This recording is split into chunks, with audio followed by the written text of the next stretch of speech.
Hi, everyone. Welcome back to the Matchnet Podcast. It's your boys, Benny and Benji. You're in the Matchnet Podcast. Welcome, everyone. This is the episode that is just for you folks who are trying to get matched and blessed, especially for you guys and gals that have blockages blocking you from getting matched. And some of you have blockages that are valid, and some of you have blockages that are invalid, perhaps. But we're going to massage those blockages and try to help you guys ultimately to be helpful to get you to creating a blessing and having a blessed family. We have with us Benny Johnston. How you doing, Benny? Hey, I'm doing great. Thanks.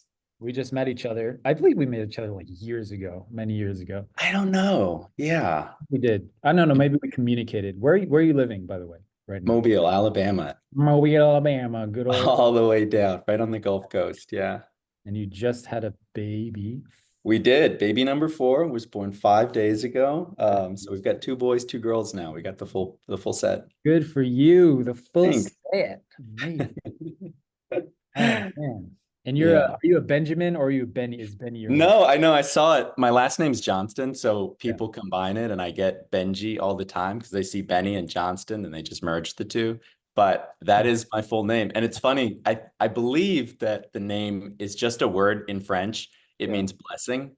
Okay. So like if you met somebody named Joy or something like that, I think that's my name, but in French. Got it. Benny. So, I guess there's some root with like benevolence or something. yeah, or like right. What is Yeah. I think in Spanish too, they use BEN to start all of their good words. Nice.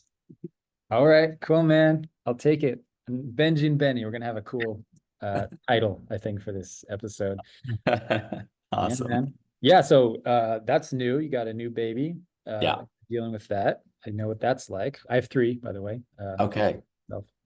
Didn't mention that. And yes, you've been blessed for how long? How long have you been blessed for? We got blessed in 2010, so we'll be going on 14 years. Is that October? Yeah. Same blessing. Yeah. Oh, well, maybe that's where we met. Blessing. Yeah. Were you in we were in New York. You're in New York. Okay. Yeah. We went to the New York ceremony. Same. Cool, man. Wow. All right. Yeah, a long time ago. And we're both down south. Yeah. I guess, I don't know. It's North Carolina. I know you count. South, yeah. Right? Yeah, definitely. South. But people in the deep south are like, nah, y'all ain't. We kind of like modified your low country boil and we turned it into a crawfish pot, but it's essentially the same thing, I feel like, except with shrimp. So yeah. I've never been to Alabama. I've never been down there. Yeah, our community's been here a long time. I mean, since the 70s, 80s, it has gone through a lot of transformations. I've been through North Carolina. I think that, I mean, in spite of being more centrally located, like, you're just a few hours from DC, I think. But Mobile is just, we started with the Bayou by La Battery, like in Forrest Gump. That was kind of our church headquarters. We were doing shrimping and boat building and built a whole little community out of that. So it's very cool. And you're from there, Alabama? Born and raised. People ask that, and when they say, where are you from? Where'd you go to school? They want to know what high school you went to. So I always tell them I went to the high school down the street, and they know exactly what it is. So, well, just for the sake of our non-American listeners, we will end this conversation about Alabama. What are you talking about? Forrest Gump. People know Forrest Gump. There you go. Okay, fair. That's what people get. Yeah, so let's get into the content. You're the new director of what? What's your 24 Plus? 24 Plus Connect. Yep. Just started, I think, back in March. Yeah, so you're going to be dealing a lot with people that are going through similar frames of thought patterns of what is going on, what's blocking me from getting matched and blessed. And I think a healthy way that we can frame this conversation is internal, external, spiritual, right? Yeah. We have, I think, honestly, because it's lazy, is just to say everything's spiritual, which I know is like, as a religious faith, we can point to spirituality as a factor, right? The challenge with spirituality is that we have no idea to what extent spirituality affects us. And so it's actually not helpful to say it's 100% spiritual, right? Because then it's like, what are the actions that follow is spiritual actions. Like do more hunduke, do more prayer, and slap it out of yourself. And right. Which will help to an extent, sure. We just don't know. And so what we can focus on, we do have control over more so is like the internal and external, let's say. So let's focus on those in this episode. So I asked you to jot down some points or pieces of guidance for us about what do you feel like is blocking folks internally, externally from receiving the blessing, and how do we massage those points to the point where people can break through those blockages and actually grow into, the beautiful people that God sees us as. Yeah. Yeah, so awesome. I think that is such a core question, and it's one that everybody has to deal with. When I was growing up, the expectation was that you were going to go to get an arranged marriage, right? The father was going to marry you. Right.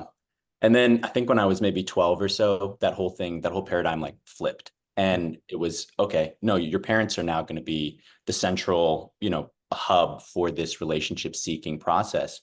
And I think that caught a lot of people flat-footed. That parents particularly were like, whoa, I've been watching my children growing without ever actually having to tackle this aspect of their personhood. That I can worry about them learning math and science or social skills and things like that. But the relationship part of it was not like truly delved into. And we just, in a way, deferred that to the church. Like, oh, well, they'll go to summer camps and they'll meet people or things like that. And I don't think that process really fleshed out the way that we as a movement thought that it would. And so, we've got kids that have grown up with a lot of just challenges relating to the opposite gender. They don't know how, they don't have the social skills or the skill sets in their toolbox to meet people and engage in relationship because, it's fair enough. We spent most of our life sitting guys on one side, girls on the other, no real integration between the two sexes. And so then you get to be 21 years old and it's like, okay, go. And then people are like, wait, I don't know how to do this. And I don't have any way into it. So I think that, then you start creating downstream of that. So first, as a whole, I'd love to see, I don't know, that there's some change in the culture of our movement and the way that we raise and educate our young people with the expectation that family and blessing, that this is going to be a part of the future. And it's something that we're actively involved in. But again, to bring that current. So if that's your background, then where do you go? And what are the challenges that arise out of that? And I think that we see them. I grew up expecting fully to get matched and blessed. I think I was 21. I went to the blessing and, all I'd ever wanted all my whole life was to be a father, to be a husband. And so it was a very natural process for me. I was looking for it. I remember at like 12 years old, somebody asking me, what do you want to do when you grow up? And I was like, well, I don't know when I'm going to have time to do all that because I'm going to be busy being a dad, but that's not everybody's experience. And I think it's something that, it's a process and it takes a lot of, getting into that and hashing that out with people. But yeah, in 24 plus, as I've been in this role, we've had one virtual retreat thus far. And it's such an interesting thing because you're in a room with 60 people. And we don't ask this like explicitly, but it is the generally understood thing that everybody here wants to be in a relationship. So you got 60 people, 30 guys and 30 girls that all want to be in a relationship. And yet are I don't want to say our rates, but our conversion rates. But usually you see, a couple, maybe 5 to 10% of the participants will go on to make matchings and blessings. And again, it's not about the production of it, but it is interesting that 100% of people want to be connected in a relationship in a partnership. And yet there's still obstacles that you find preventing people from doing that. So for me, it's a cool learning experience getting to kind of see that. Well, what would you say? I have interesting. I want to put a pin in the expectations part. I think that's a huge conversation that we can get into. But also, what do you feel like is regarding the people, let's say 10% that do start a matching process, right? What are the qualities of those people that makes that happen? Because in a sense, it's like, why not, if you have 30 girls and 30 guys, why not just everyone pick someone random and make it work? Like, honest to God, that's how I feel sometimes. but maybe that's not realistic, idealistic perhaps. But what are the qualities that you've noticed of the people that are like, okay, like we're gonna make this work somehow? Yeah, I mean that is that would be a crazy and amazing thing. I mean, the type of faith to do something like that, I think uh, is astonishing, and that the blessing has evolved in many ways. But Mhm. we talk a lot about openness, about intention, about recognizing that, I think as you might have even said in previous podcasts, that you have walls. Like the only limitations that are upon your personhood, just like as you said, you could in theory just find somebody, that they're looking, you're looking, boom, that's all it should take. But we have boundaries, right? We've set expectations, and we've created some sort of like guiding principles for what we're looking for in partners. And I think that's actually very healthy. We do want participants to be owners of their relationships. But yeah, at a certain point, there has to be a balance, right? So you have this list of things that you're looking for, and it is now preventing you from actually finding relationship instead of ushering you into that next step. And so where that point lies, I think, is really something it's an internal challenge. It's something that you have to reflect on. But I guess to make short of that there's a point where people the folks that decided to pursue conversations or to look towards the blessing, they found that balance that, my walls are not as high as I thought that they were, and or I've managed to blend those two things, so they're able to move into the next step, and so yeah, there's an element of like necessity versus desire. There's so many different factors that play, and at some point those kind of like blend, and then you can step forward into that. But yeah, certainly openness, intention, knowing where you want to go and how you want to proceed. That's a very personal process. When you say openness, what do you mean by that? Well, if you have boundaries or you have walls, being open to the possibility that Mm. those might have to come down, or you'll have to open those doors. You might have to unlock some of um, those patterns of thought and be vulnerable a little bit. Uh, we bought a house a couple years ago, and I remember like looking at this list. I was like, well, I want the school district, and I want this size real estate, and I want to be able to renovate this, and we want the pool in the back. You never are going to have everything on a list. It just doesn't, there's no house that exists like that. And I think that relationship, we have a lot of lists. Mm. And the reality is that the blessing has never been about your list. It's about the promise that you're making. It's about the family that you want to build. And so when you can go beyond or supersede the tiny requirements, like the finances that they make, or the degrees that they have behind their, or the height that they are, whatever they are, Ooh, and yeah. you can step into a vision, then you find with somebody that you can share, then I think that again, that's openness. Like, I'm willing to go past some of these mental, artistic, personal blocks and barriers. I think someone that's wise will look at, because you said, uh, I know will trigger a lot of people Yeah. just off the bat, which is finance is, you said that is a more of a small thing, right? I actually don't disagree with you. I 100% agree with you. But I think the challenge for people is understanding the internal reasons as to why that is important, Mhm. and addressing like, okay, is it important? To what extent is it important? And if it's truly that important to you, then are you actually doing something about that? Mm.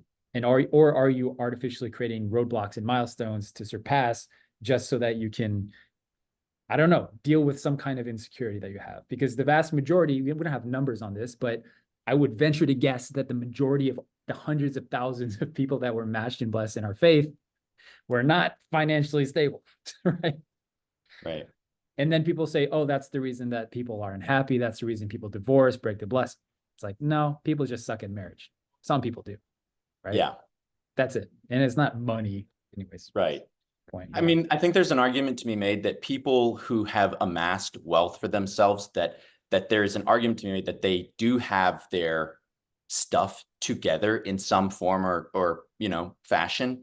So it is sort of a measuring stick for how like successful or disciplined you are as a person, but it's also, it shouldn't be your focus because it's not really a good measuring stick. Yeah, Like, it's a manifestation of something internal. yeah, Right. right. Yeah. So it's a challenge because you want to know that, in your relationship, you might be provided for your family. We're biological creatures looking for stability, but to prioritize finance over values, I think is just such a huge mistake. They're not mutually exclusive. Like, you can both be financially stable and a value oriented or value driven person, but to put one higher than the other, especially in that order, I feel like you're setting yourself up for a lot of like just an uphill battle. Or to think that happiness is not possible without the metric of financial stability, Yeah. which is No. which is not remotely true. You don't even need data on that. Just look at the people Yeah. around you, right? Yeah. I think expectations is really key here, because you mentioned yourself and also people growing up in the faith have certain expectations, and we have been somewhat non-deliberate in terms of the way that we've raised our kids or been raised with expectations. And so naturally, I think we have expectations that fill our heads because we're human like that. And Right. sometimes those expectations are not helpful. And I would say the majority of the expectations that people have going before the matching and blessing are based in kind of unfounded realities of, for example, I've noticed a trend in our faith, especially on second gen, that it should be easy to find someone, right? This is a general expectation people have. It should be easy to find someone. And I know most people will disagree with that and say, oh, it should be easy to find somebody because we're a church and the church should organize websites and all this stuff. I'm the first person to say this. I actually think it's going to be really hard for people to find someone. And I think if you have that expectation in our faith, then you're going to have an easier time finding someone, because you're not going to be disappointed all the time when you have to talk with a dozen people. Does that make sense? Yeah. And I think the reason this expectation is placed on us is, number one, because we grew up like you in a faith where the general understanding was that someday I'll grow up and my parents will true parents will match me, or my parents will find someone for me, right? Right. That's kind of the expectation. And so a lot of our parents went through the process where they went into a room with father and mother and they came out with their eternal spouse.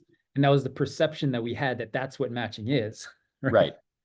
And on top of that, the way when people are matched in our faith, we only see it as one day they're single and the next day they're on Facebook or Instagram posting that they're matched. Right. We don't see the linear process that they went through, or up and down process more so, that they had to go through to maybe talk to a few dozen people before they found it. We don't see that. Right. There's reasons. And another reason, I think, is because we live in a world where, like, media, people we know, where most people have in their pool of candidates, there's millions of people, right? Like, if you're non-religious, for example, if you're Christian, if you're Mormon, if you're Islam, there's millions of people in your pool. In our pool, there's like max 10,000, like max. Yeah. We don't really know, but that's like yeah. Yeah. Nobody knows. so the expectation is like, oh, it will be easy. I just have to go in a room, sign an application, and I'm going to get matched, go on a website. But the reality is, like, there's work to be done to find,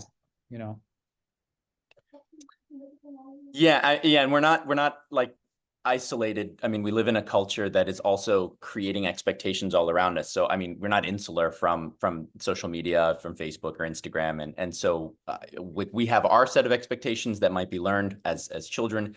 And then that gets diluted and impacted by society's expectations. And they're kind of honestly like contradicting values, what the world values versus what we value.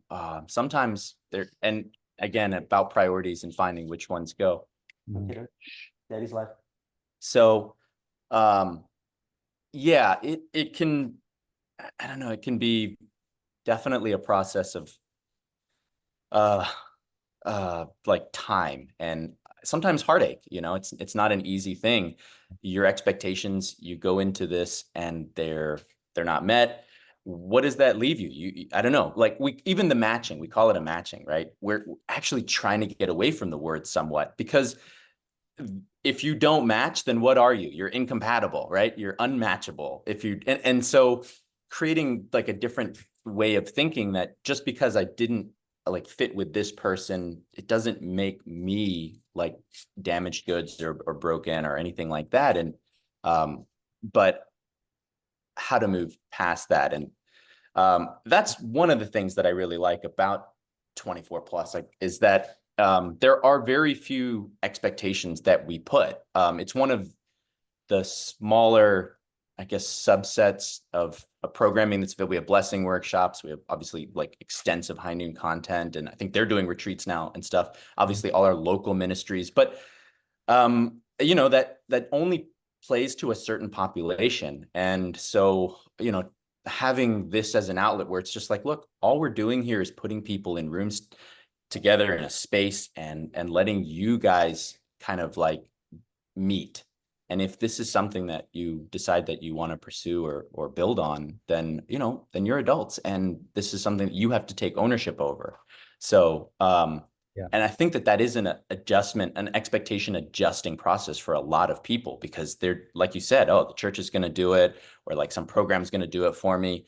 And you're like, you're 35 years old. Like if it hasn't happened yet, it probably isn't going to happen in the systems that you are expecting. So there's an element of like, of getting out and getting it done. Yeah. If it's what you want, you know? Yeah, that's the key, right? And that's beautiful, because you're gathering people that want the same thing essentially, and getting them in the same room Yeah. to communicate with each other. It's great. I know a lot of really great couples from 24 plus, I must say, and I'm excited by the prospect of the success rates going up. The amount of people that are getting matched through 24 plus, right? Yeah.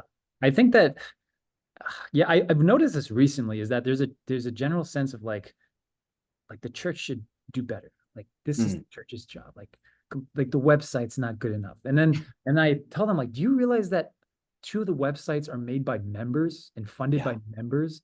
And they're Yeah. like, oh no, I didn't know that. They're like, why do we have so many websites? Why? Like, because their members started. And so my point is like go out there and go to 24 plus, do the thing, and don't realize this is not some government funded thing that's, Yeah. it's like this is real people that are passionate and care about stuff, and it's a ministry. Yeah. And it's ultimately, just like you said, it's your job, your Yeah. responsibility to figure something out. Someone's 35. I said this before, Benny. Yeah. And I say it like this because I like being abrasive, but don't take it the wrong way. If somebody's over the age of 24 and they haven't thought about relationships, something's wrong. Mm-hmm. Something's wrong. Mm-hmm. All right. I'm not saying if you're single over 24, something's wrong with you. I'm saying if you haven't considered a Right. relationship, something's wrong. Something needs to be addressed. And I say wrong in an abrasive way. I know, because I want people to stop and think like, oh, what does that mean? Oh my gosh, I'm offended. Good. You know what I'm saying?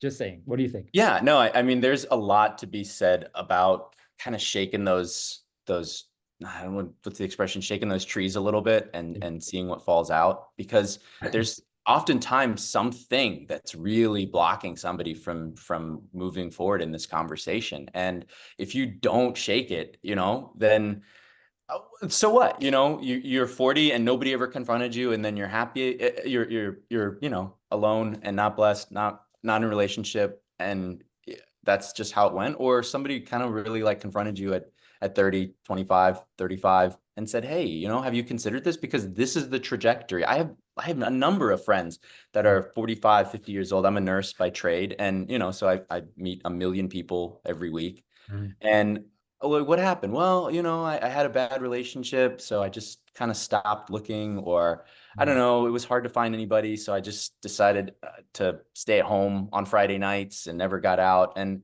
yeah, I mean, it's cool they have friends, but at 50 years old, but when we're all 70 or something like that, then you start looking back and wondering, was that all it was? Or um, mm. so yeah, it is a very active process. Like finding a partner is extremely I mean, I think in biology, like this is the testing ground of what it means to be a species. Is like, can you get out and find a partner? And somehow, yeah, in our, maybe not just in our movement, but culturally, just people as a whole, we've allowed that to sort of just sit on the back burner and say, no, it's fine. Just do Yeah. you, be happy. I'm like, well, greatest happiness is found in fulfilling the role for which you've been created. So Yeah. Yeah, I get that. And it's okay. yeah, People we're flawed. None of us are flawless. And I think like my overarching heart is like we love you. Like everyone's yeah, love, everyone's God's child. And yeah. it's okay because that's where we are right now. But I don't think it's appropriate for people that are listening, right? Because these are the cream of the crop of people that are listening to this episode. They're the Mm. people that are willing to listen through, Benji telling them Oh, something's wrong with them because they're 24 years old and they have like these people are bless you great. Like guys. these are the greatest people, by the way. If you guys are Yeah. listening, we love you to death. Um, and so they're the ones that are willing to you're like, yes, there's something that I need to shift perhaps in my, Mm. which we all do. And if you don't have any growth left in you, if you don't think you need to grow, then I don't know. Is, you know, That that sounds totally right. Right. If you're listening to a podcast like this, then that's your step, right? You're yeah. making changes in your life. So yeah, I totally agree with you. I mean, they're opening themselves up and saying like, well, hey, I want to change something here. So that, yeah, absolutely amazing. And you're right. The whole process, this is just about encouraging people. We all have this long path that is winding and it has its own twists and turns, but how can we like, carry each other along at times? Yeah, well, I want to give a shout out to one of the brothers that's I know is listening to this. He's had a tremendous like growth journey through this podcast, and I'm proud of him. I'm super proud of him because he has just decided I'm gonna talk to everybody, and just like no fear at all. And it's kind of hard for him because he's been through like a lot of conversations and it's Yeah. just like not working out, not working out, not working out, right? And he's dealing with some internal, growth as well. Sure. And I keep telling him like, dude, good for you. Just he's learning so much about himself. He's growing in the process. And I think that's the coolest kind of extreme example of someone who's just like, you know what? I got a lot of stuff to deal with, but this is what I want. I want to get blessed. I'm going to get matched and I'm just going to move forward with it. And whatever the result is, I'll deal with that and I'll grow through it. So to some extent, I think we need to have that kind of spirit when we were, like you're a matched, young dude. I was a young Yeah. dude, right? It's like we're just like, this is what I want. And I'm Yeah. not perfect, and I know that, but I want it, you know? Some Yeah. fearless. 100%. Yeah. Oh, that's a really cool testimony right there. I mean, because it is such a challenging thing. It's like one of those diets, right? You lose a pound and then you gain back 2 and you just like you stop and then you try another one. And eventually you become like just completely off the whole process. Like I don't even want to try to lose weight anymore. And I think that that's a reality for so many people that are looking at the blessing. It's like this is a lot of pain. It's a lot of heartache. It leaves me feeling vulnerable and broken. But yeah, I mean, I read a quote at the last retreat and I'm trying to remember it, but like failure is not like the absence of six of no, success is not the absence of failure. It is persisting through failure, and that is the only thing that really matters at the end is you taking another step towards your goal. And I do absolutely believe there's somebody for everybody, Mm. 100%. Like I mean, that's by God's design. So Mm. Yeah, I like that. We can make it guaranteed. That'll be our guarantee. yeah. Someone, Yeah. and then I know how people think. They'll go, but not me. I'm this. No, I'm that. no. No. Yeah, We've somebody for everybody. I talked 100% to believe. I've talked to the weirdest people you can imagine. Yeah. Honestly, when I first started matching sporting, I was like, there's no one for this guy. There's some people So you're like, no, like this is gonna be hard. And then they get blessed like the next yeah, year. right. There's I think if people feel like there's nowhere for me, then they just haven't talked with enough people. Like they just aren't opening their eyes and just looking around and Yeah. yeah. Yeah, I totally agree with that. There is because I mean think about it from like mother wants to bless everyone. Hmm. There's 8 billion people in the world. Mhm. Mother wants to bless everyone. Uh And I think it's ludicrous to conclude that I can't Mhm. for whatever reason. It's ludicrous. It might not look like the path to the destination that you wanted to. And like you said, it often does look like 2 steps forward, 1 step back, and 3 steps back, 2 steps Mhm. forward. It often looks like a Bitcoin chart. We're just like, and then eventually, if you look at it from a snapshot of your last year or 2 years or 3 years or 4 years of you trying to get matched, Yeah. it's like a relentless upward trend. But day to day, it kind of is just hard. It kind of Yeah. just feels emotionally difficult. Um, but I think that's why we need perspective and mentors and ultimately God's perspective Right. because that's someone that's able to see us as a snapshot. It's like, yeah, you've been through all this, but look how far you've come as a result. Like, look how much you've progressed and grown, and look how close you are. So don't give up now just because you took 1 step back yesterday. It takes you 2 steps forward today.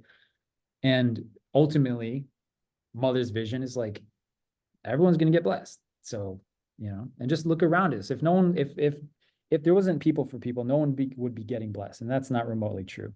Right. Yeah. Yeah. I mean, it's a huge task, and it's certainly like, this Herculean effort sometimes is required, but like, what else is of meaning and value at the end of the road? Like, I'm surrounded by my family, not just my kids, but my extended family, my church family. Like, this is the life that I built out of pursuit of, this ideal of this blessing goal, not just for me and my family, but for everybody. And I feel like so much just blessing from that. And if I don't know, if it's not a priority for you right now, then yeah, it should be, because down the road, I don't know that you're going to find it doesn't get any easier. You put it off now and you decide like, oh, I'm just going to wait 5 or 10 years when this is more like, I'm more ready for this, or I've solved this problem, or these Mhm. things. In my experience, yeah, it doesn't get any easier down the road, and it just becomes a little bit harder. You become more set in your ways. You become what I would call like married to yourself or your own habits. Mhm. So breaking out of that, it requires a lot of effort, and it requires doing it sooner rather than later, I feel like. So Do you think uh, how I think what people are facing is they want to prioritize this, they just don't know how because Ooh. other things are taking precedent priority over. So how can people shift their priorities if they're like intellectually like, yeah, I get that. I want this to be my number one priority because there's nothing more important to me, ultimately, long-term speaking. But it's just like the actions don't follow. It's a Yeah. typical example of like a dad, because we're dads, right? It's like, oh yeah, Yeah. my kids are my number one priority. And then you look at their schedule and it's like, Right. really? You know? That's such a deep and valid point. Like, I mean, yeah, we come sometimes, I can't help myself. Like, I come from such a place of like pride, or arrogance in a way, because yeah, my blessing kind of fell into my lap. Sure, maybe I made the right preparation steps, but then it just happened. Everything came together so beautifully, and so I don't have a challenging blessing matching story. And so to tell people like, oh, you just need to shift your mindset, or you just got to change your habits, it's sometimes I feel like, oh, what am I saying? Like, I don't know the road that they're walking. But you're right. How do you make that if it's not?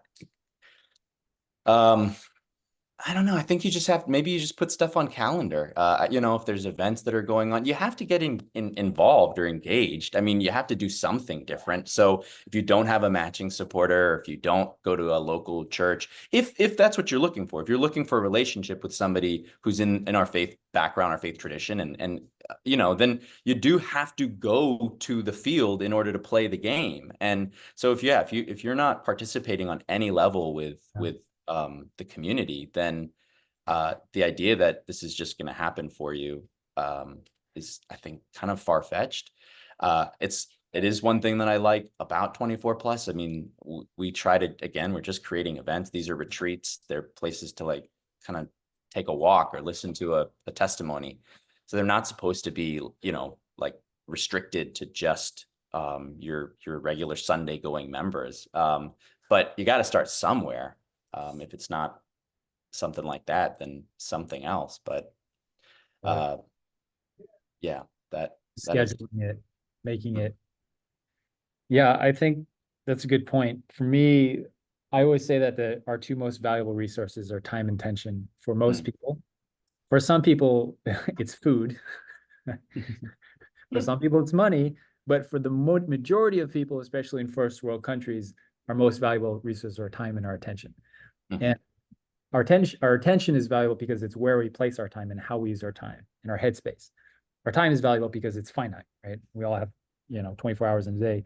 So for me, when I want to shift my attention, which is another way of saying shifting your priorities, is shifting your attention, is spending more of my time in the thing that I want to focus on, and naturally my priority or attention will shift towards that.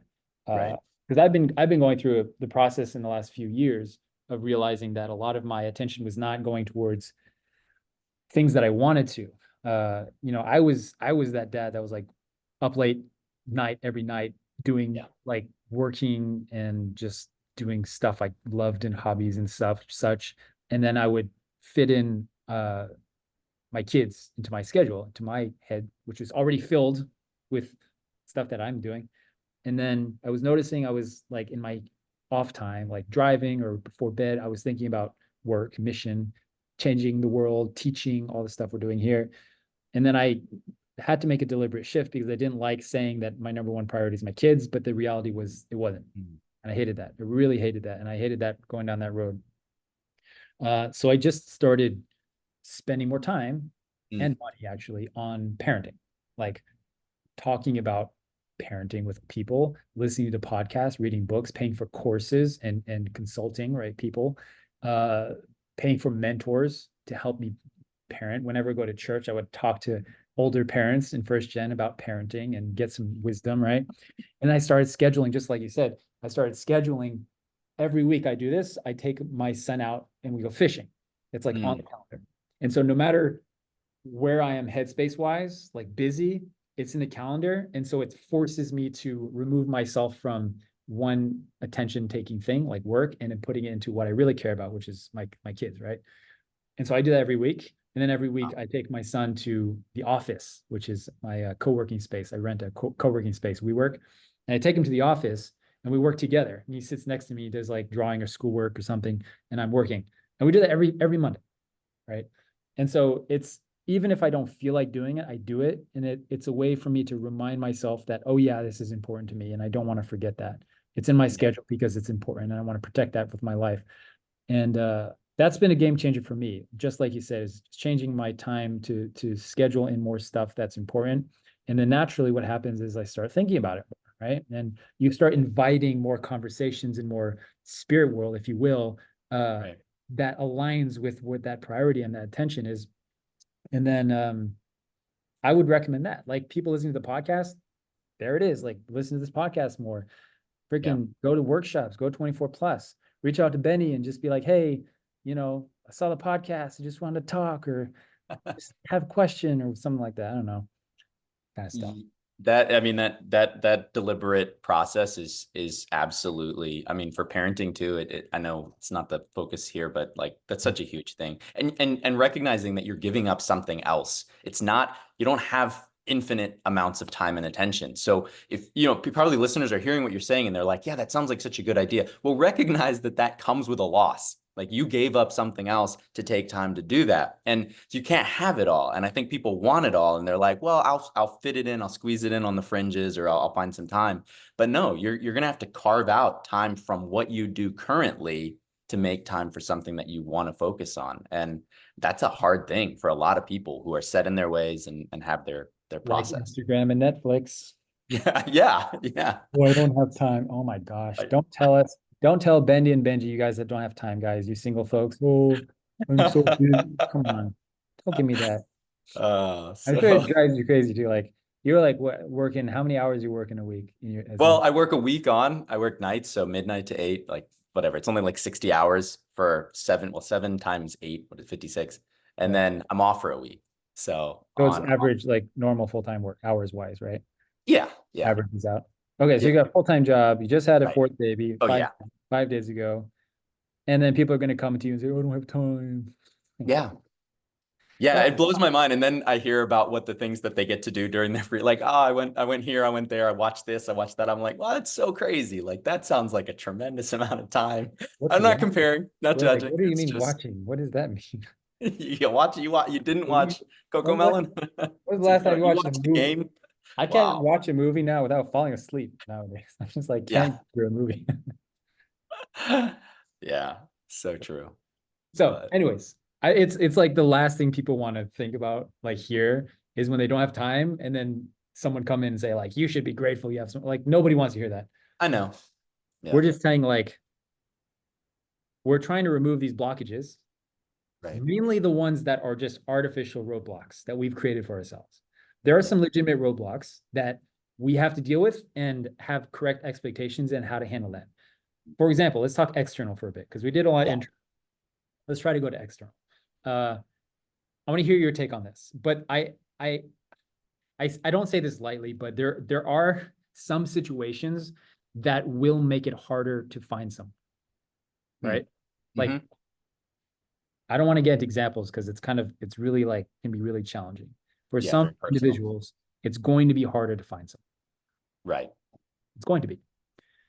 And whether that is valid on the end of people, like for example, some if you had a sexual relationship in the past, Right. historically, it's harder for people that are in that category to find someone to receive the blessing with. Right. So that's a literal thing that people are going to have more conversations, more give and take, more outreaches, more matching conversations to find somebody, right?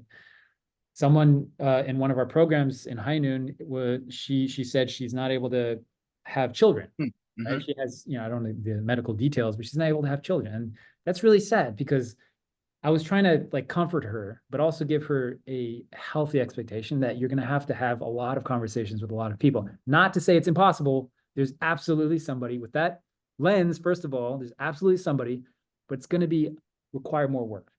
Yeah. And I think having the expectation that's healthy will actually help you find somebody because you don't have to deal with all of the like, oh, like I'm a failure and all this stuff, but it's like, oh yeah, like this is expected. Yeah. Yeah. Absolutely. I mean, there's only a certain number of people that are ever actively looking at any certain time, right? And there's going to be a percentage of them that everybody sees and they check all the boxes.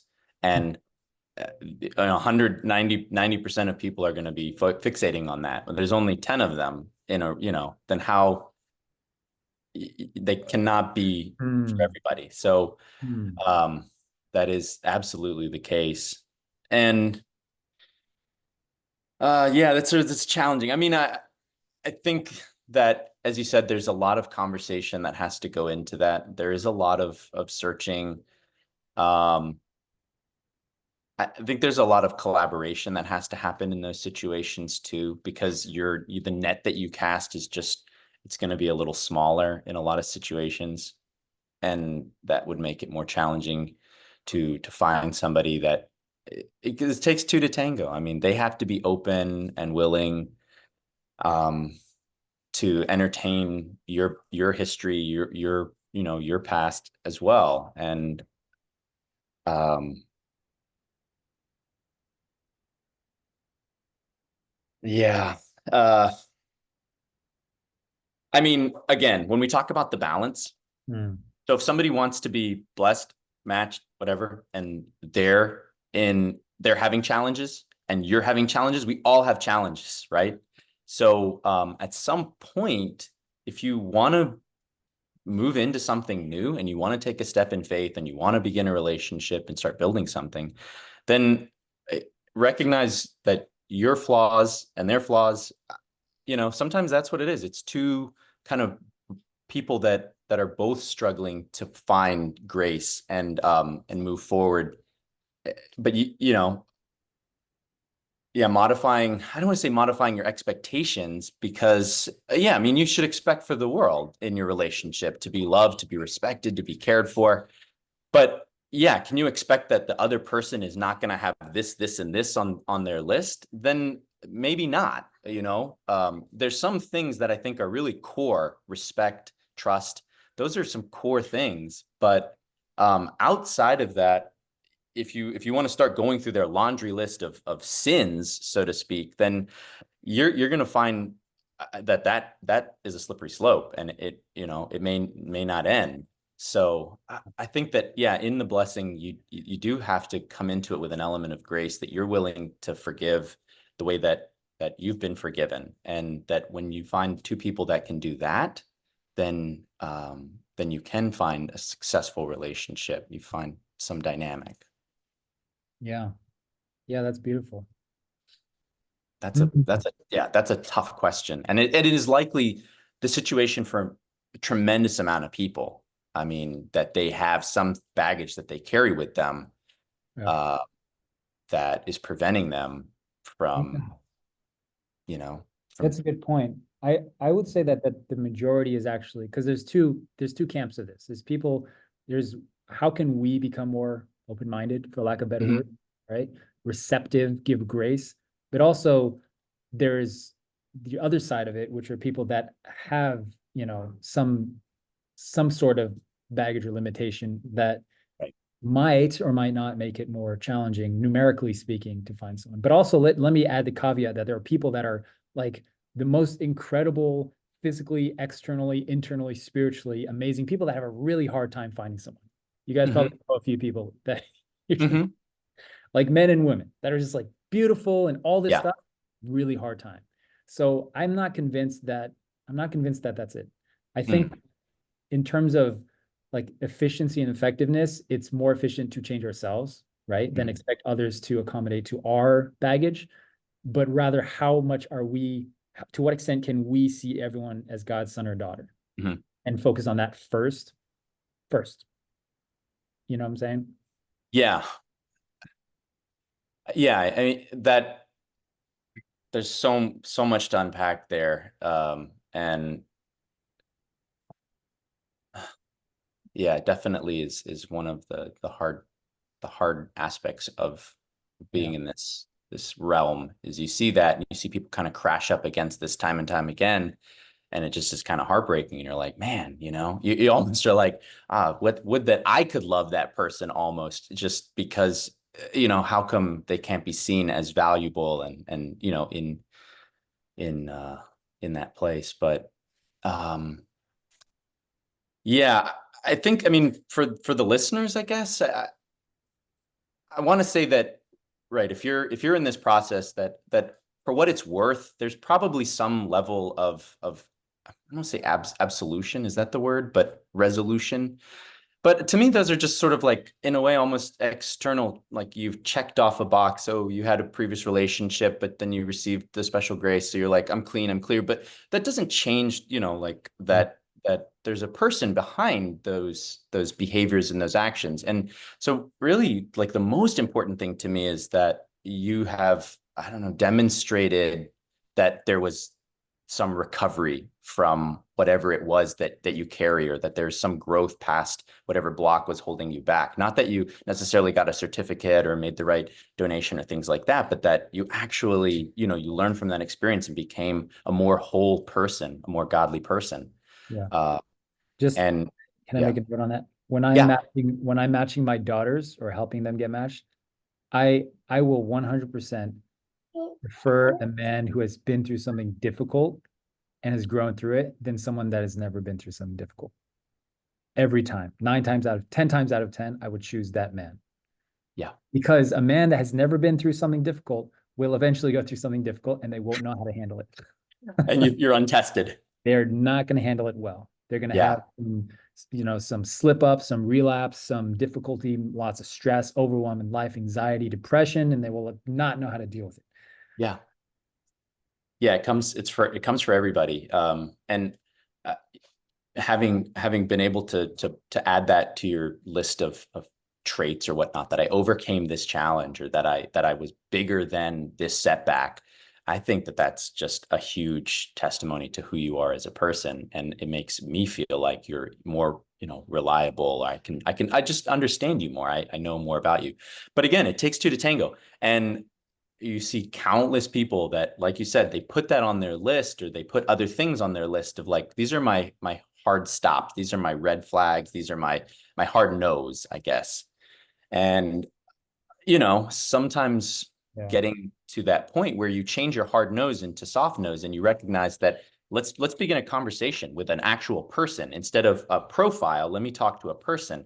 And you go, you know what? They have a beautiful heart, or they're like their love, the empathy that they have for people, for the love that they could give to me, the what love that those things begin to like grow, and you're like, oh, actually, I could see a relationship forming here. But yeah, if you just nix it from the get-go, then I don't know, you're not really allowing God to work in that. Right. And Yeah. Well, that's the key, right? Letting God work. right, that is the key. Like ultimately, if we're limiting God, then Yeah. that's tragedy. I always tell sisters to that point that if you meet a man who is internally a gem, grown, Mhm. substantial, willing to grow, Yeah. you won't care how tall they are. Yeah. You will not give a hoot how I tall. know. You'll throw that out so fast, right? Yeah. For men, you find a woman that you're able to let it all out, all your shadows, all your mistakes, and they give you nothing but grace Yeah. and say, that must have been hard. I'm here, like, I want to grow through this with you. You will throw out so quickly her Yeah. physical appearance. Yeah. It'll be like, I like this woman. This woman is something special. And Yeah. so, just to your point, like if we get to know people as people, and the external things like are helpful for first impressions Sure. extent. I think like maybe biologically we're designed like that.